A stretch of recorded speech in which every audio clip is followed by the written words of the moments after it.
Magandang umaga mga kapuso, isang maulang umaga rin po. Nandito po tayo ngayon sa Purok Aroma, dito po sa Kawit, Cavite. At kung makikita nyo po sa aking kapaligiran, kanina po medyo mababa pa yung tubig baha na kinatatayuan natin. Ngayon po ay halos umabot na po sa aking mga tuhod. Mga kapuso, for your information, ako po ay 6'2". So para sa mga resident dito na hindi yung ganong kataasan, medyo umabot na po sa kanilang mga bewang at lagpas na po sa kanilang mga binti.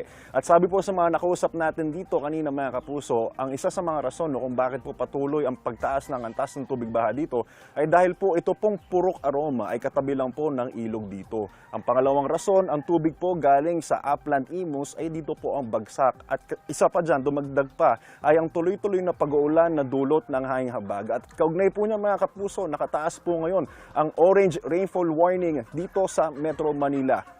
Ibig sabihin po niya, mataas ang banta ng pagbaha sa gitna ng inaasahang matitinding ulan. Ayon po sa Pag-asa, apektado rin po ang Zambales, Bataan, Pampanga, Rizal, Bulacan at ilang bahagi na rin ng Cavite, Batangas at Tarlac. Yellow rainfall warning naman po sa ilang pampanig ng Tarlac, Cavite, Batangas, Laguna, Nueva Ecija at Quezon Province. Posible rin po ang pagbaha sa mga nasabing lugar dahil sa malalakas na ulan. Tatagal po ang mga nabanggit na orange pati na rin ang yellow rainfall warnings hanggang alas 8 ngayong umaga. Ang maulang panahon ngayon sa Luzon ay epekto pa rin ng malakas na hanging habagat. Mula po dito sa Purok Aroma, dito po sa Kawit, Cavite, ako po si Anjo Pertera, yung unang hirit weather presenter. Know the weather before you go. For mag-safe lagi, mga kapuso.